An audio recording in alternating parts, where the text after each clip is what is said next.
Hi guys, Richard here from DadRail, and this video is going to be slightly different to what we normally do. We're going to jump into Train Sim and I'm going to try and drive it as if I was driving in real life, all whilst pointing out some of the line side features, talking about the rules and regulations concerning those particular features, and of course just having a general chit chat about this and that.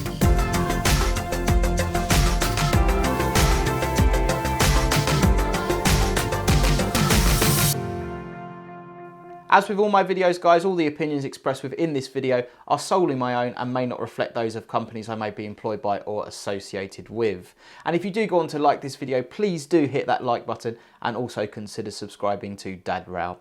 Now I'm going to talk a bit more about the simulator I'm using and the routes etc. as we go on. So without further ado, we're going to jump into a class 323 electrical multiple unit at Redditch station on the Birmingham Cross City South line, and we're going to take a drive down to Kings Norton in this part of the video, and then on to Birmingham New Street in part 2. So here we are, welcome aboard our class 323.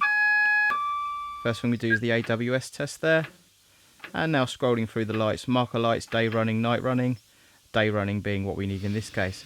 Okay, next thing we're going to do is power up the unit, pantograph going up now. There we go, we can see it's come to life with the line light on.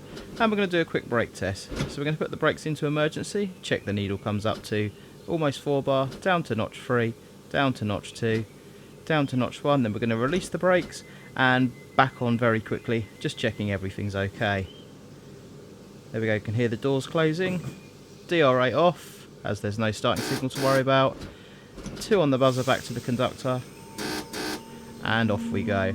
Now I'm not sure if this route is actually DOO in real life or whether it does have a guard on, but we do have a guard simulated on this route today.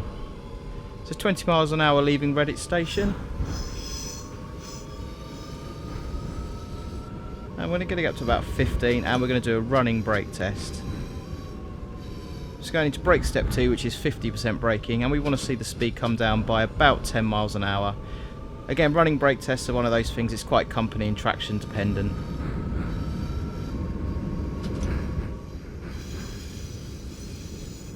So we're on the Birmingham Cross City South line today, which goes from Redditch to Trent Valley. We're going to be calling Alvechurch, Barnt Green, Longbridge, Northfield, Kings Norton, Bourneville, Selly Oak, University, Five Ways and Birmingham New Street. We're actually going to go down to Kings Norton in this video and then possibly on to Birmingham New Street in the second video, depending on whether I get around to making it. We'll kind of see how this one goes because it's something a bit different that I don't normally do. So what I've done is I've accelerated up to about 15 miles an hour on a downhill gradient, so I'm kind of letting the train do most of the work at the moment, just braking as I need to keep it under the 20 miles an hour.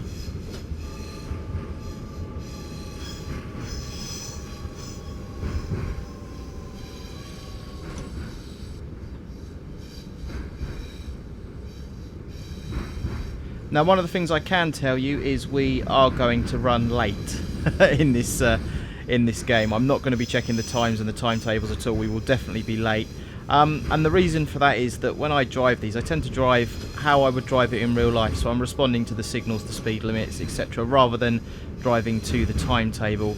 So many times when I see other videos of people playing Train Simulator, they're so obsessed with the timetable. But in real life, of course, you're driving to the conditions on the line, which is what I'm going to try and do today.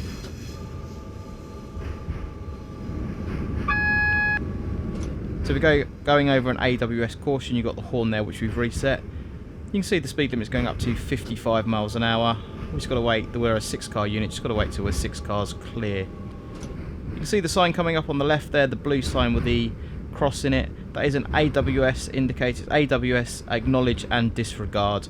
Basically because we're on a single line, that's telling us that the AWS warning we've just received was for trains going in the opposite direction. So we are to acknowledge it and then disregard it.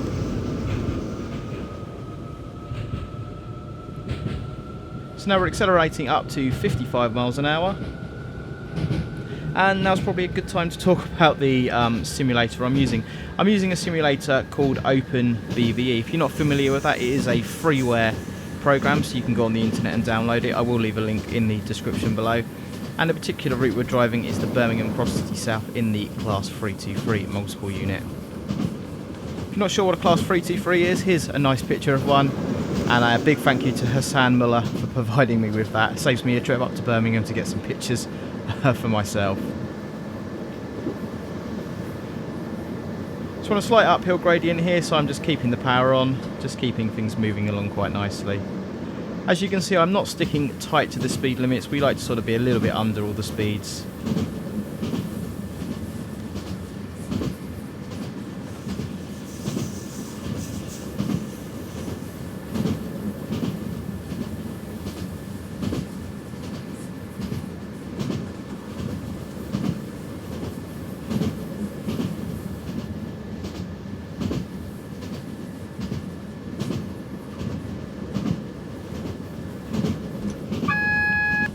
So we've got an AWS indicator there, and as you can see on the left, an emergency speed indicator, otherwise known as a Dalek.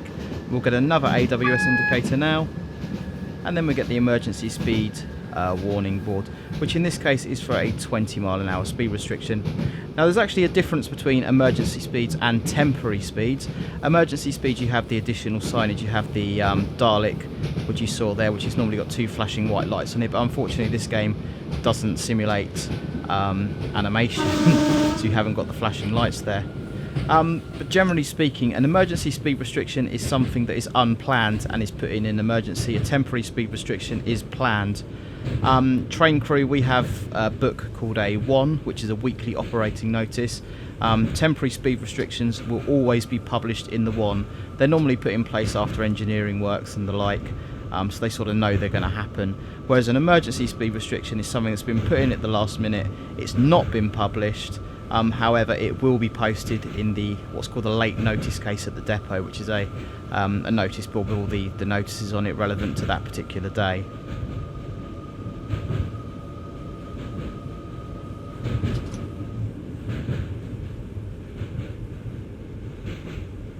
So here we are approaching the 20-mile-an-hour speed restriction itself, as you can see the commencement there.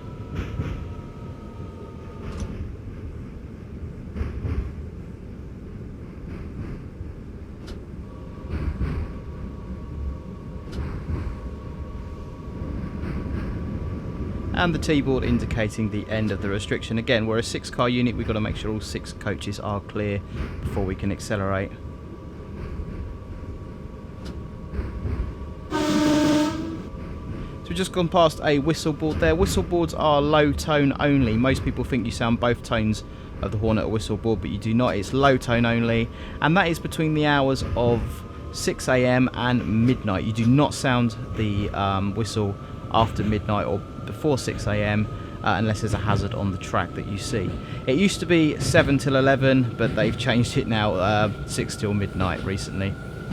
So we're approaching Alvechurch station. There's a 20-mile-an-hour speed restriction just before the station, which I'm now going to brake for. Again, AWS warning there.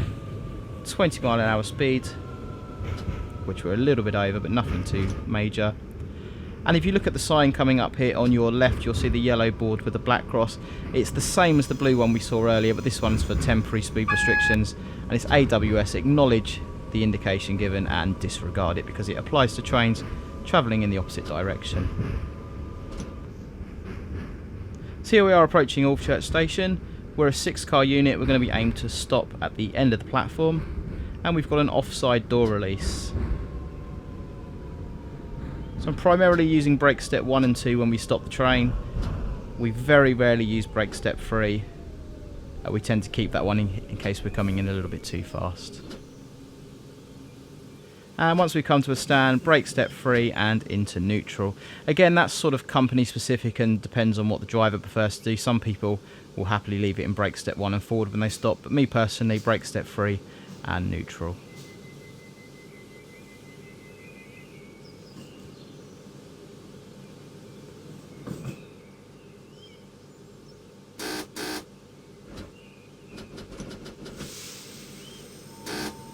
And there we go, 2 on the buzzer. Now, the bridge we're just about to go under, there's a very interesting clip on YouTube, a conversation between a signaller and a driver on the radio about someone on the bridge. Parental guidance recommended if you want to watch that, but I will leave a link to the description in the description below. It's quite an interesting one. So speed limit's up to 40, then straight back down to 35. In actual fact, we don't have time to get up to the 40. As I said earlier, we're not sort of chasing the speed limits, we're driving efficiently. There's no point going up to 40 and then slamming the brakes on. So we just accelerate up to 35 there. On an uphill gradient as well, power notch 2 keeps the speed quite nicely where we want to be.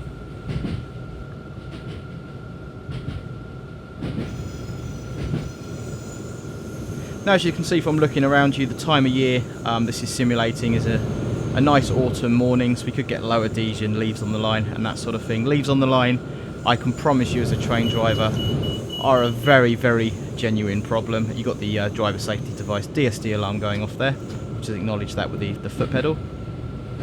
Yeah, leaves on the line are a very serious problem. I'm going to do a whole nother video on that because it's too much to talk about in this sort of little segment here.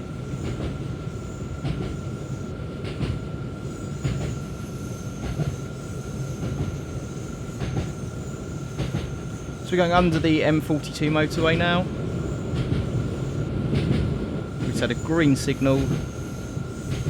Speed limit is going to drop to 15 miles an hour in a minute as we go over the crossing, go over the crossover and round the corner into Barnt Green Station.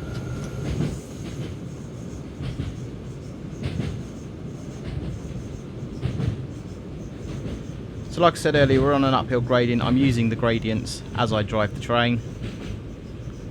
So I've shut off power now. A bit too soon actually, we're going to give it a little bit more power. But we're kind of going to let the gradient do most of the work here.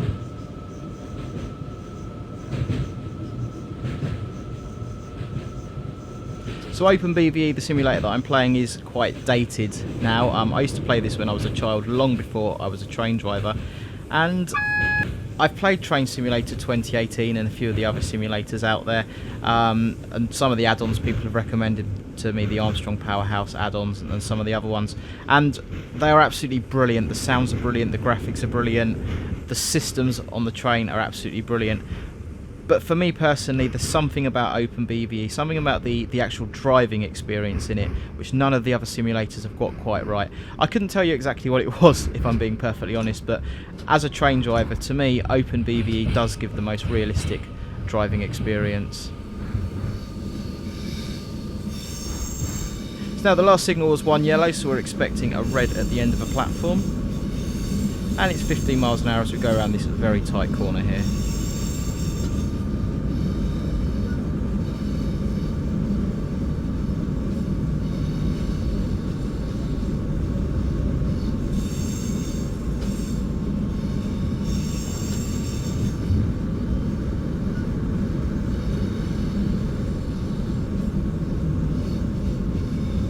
Now I'm playing Open BVE using my keyboard here, but you can, it does fully support joysticks and also the rail driver control if you happen to have one of those. Great bit of kit, but quite costly.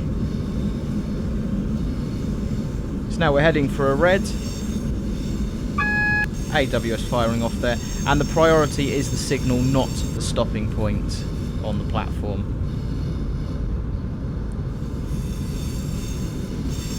Now we are a 6-carriage train, so we're heading for the 6, or I think it's an S car mark in this case.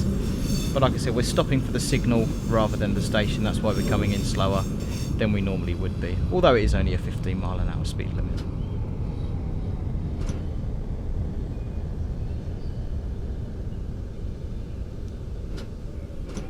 And the signal's just come off to green there. And we are 6 carriages on the S car mark, doors on the left. Into brake step 3 and down to neutral. Just having a quick look round here, you can kind of see the graphics are very much 2D, which means that it's not particularly demanding on the computer. You can run this on some sort of older computers. I normally get really good frame rates on this, but because I'm recording at the same time, they've dropped off a little bit.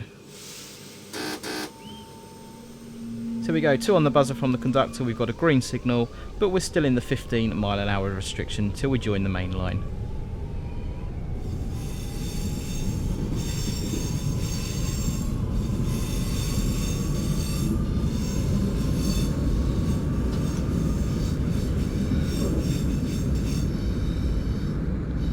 So now we join the main line just past the infamous Lickley incline.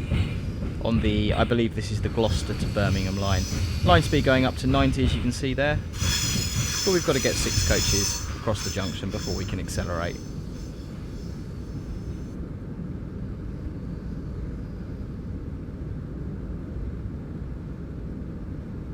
A question somebody asked me a little while ago is, do we have devices in the cabs that tell us when the back of the train is clear?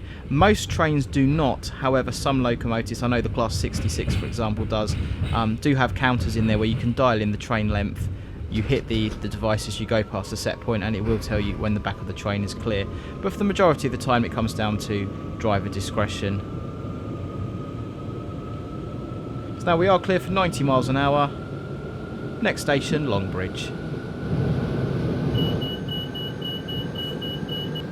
Got the driver safety device going off there. The driver safety device is not simulated particularly well in this, because as a rule you should have 60 seconds without touching the controls before it goes off.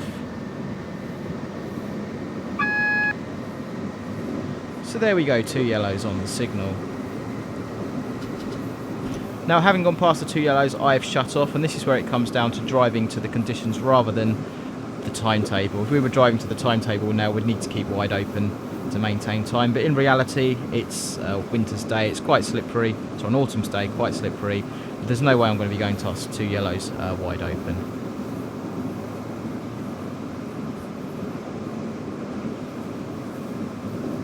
Again, another limitation of the game coming up. You've got another train on the, I suppose what would be the down line there, not moving. Again, this game doesn't support animation.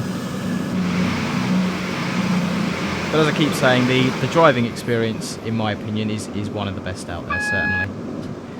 So there we go, 1 yellow, and we're going to start braking now.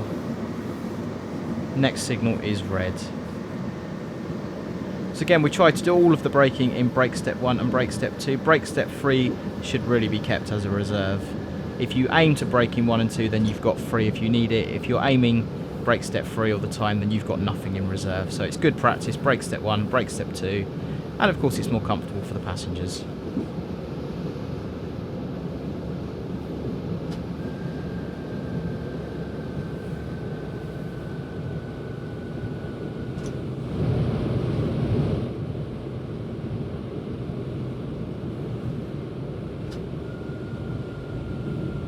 So there we can see the red signal just coming up, and we want to aim to be doing no more than 20 miles an hour as we go over the AWS magnet. Again, that's not a rule book requirement, but most company driving policies, train operating companies, freight operating companies will have their own policies, and most of those will specify 20 miles an hour over the AWS magnet. Now this particular signal is what we call approach controlled. We are being crossed over onto the slow line, which means it should come off as we approach it.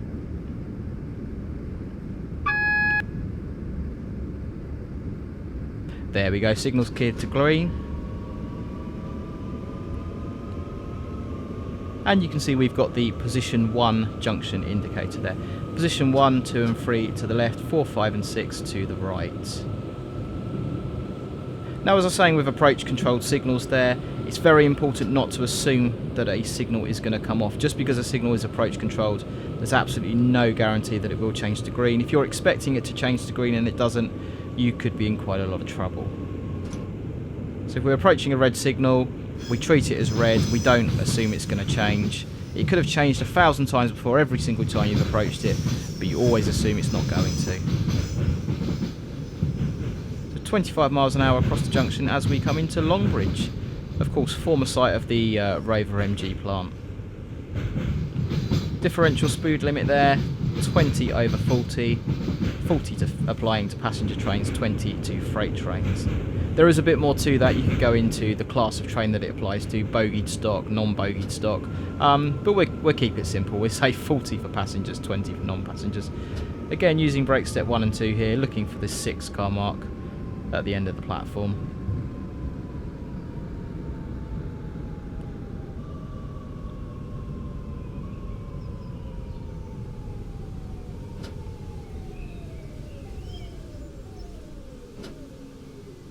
So we try and stop in brake step 1.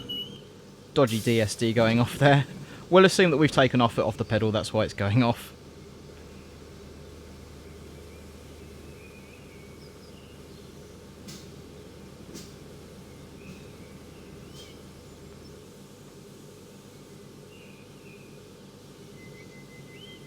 So there we go, doors closing.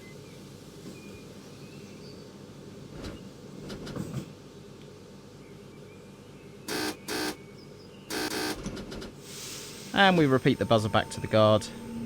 And off we go. Next station is Northfield.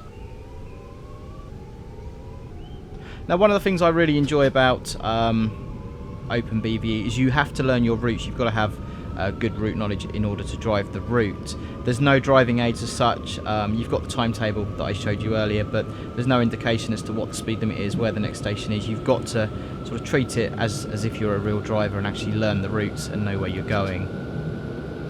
So we're 40 miles an hour.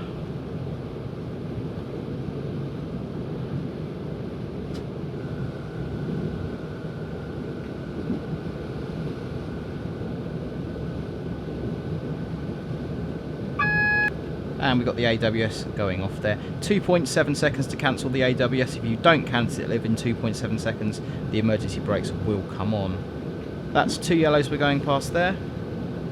If you do encounter an emergency brake application because you haven't cancelled the AWS in time, you would need to contact the signalman and complete a RT, that's Railtrack 3185 form, even though Railtrack don't exist anymore. Okay, little sign coming up on the left there. You see the orange board with the diagonal line going through it. That is called a spate board. And what that means is speed previously advised terminated early. So it's where you have a temporary speed restriction which has been published in the WON, the weekly operating notice. However, for whatever reason, it's no longer in force, so it has been cancelled earlier. So the board there is just telling you that the speed that you have previously been advised of, has previously been advertised, has been terminated early.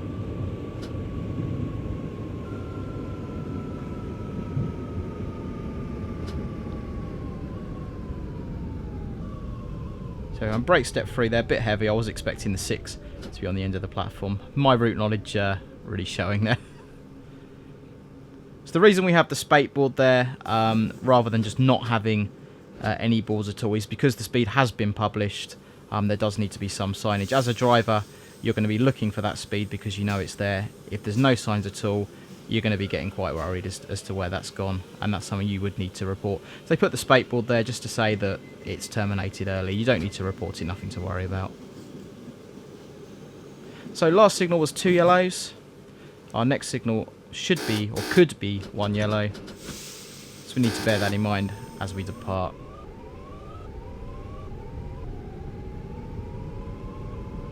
The board down on the left, you can see there the R with the 2 white dots underneath it. That is a reminder board, and what that is reminding us of is that there is a temporary or emergency speed restriction ahead.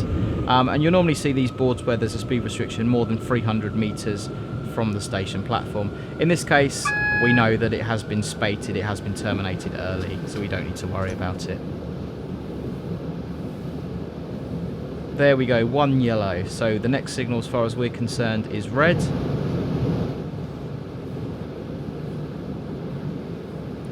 We have the spate board there again on the left, which would be where the commencement board would have been previously. However, we still get the termination board there. So we're braking now, we're assuming our next signal is going to be red.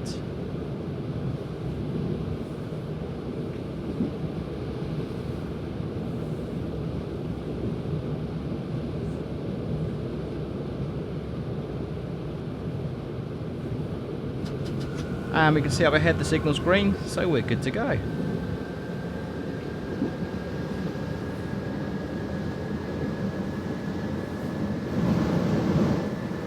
Again, I do apologise for the frame rate. I normally get really good frames on this game. Like I say, it's quite an old game, but the recording software seems to be hammering the frame rate ever so slightly. And again, we're braking in plenty of time. We've got a speed restriction across the junction as we pull into Kings Norton. So using brake step 1, brake step 2, nice comfortable ride for the passengers.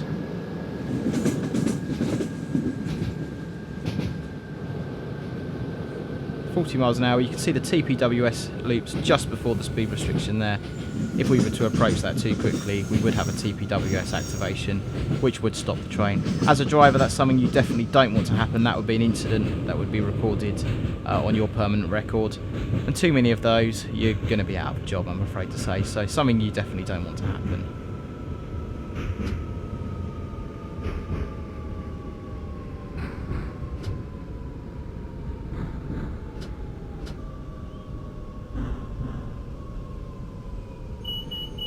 and looking for the S-car mark at the end of King's Norton station.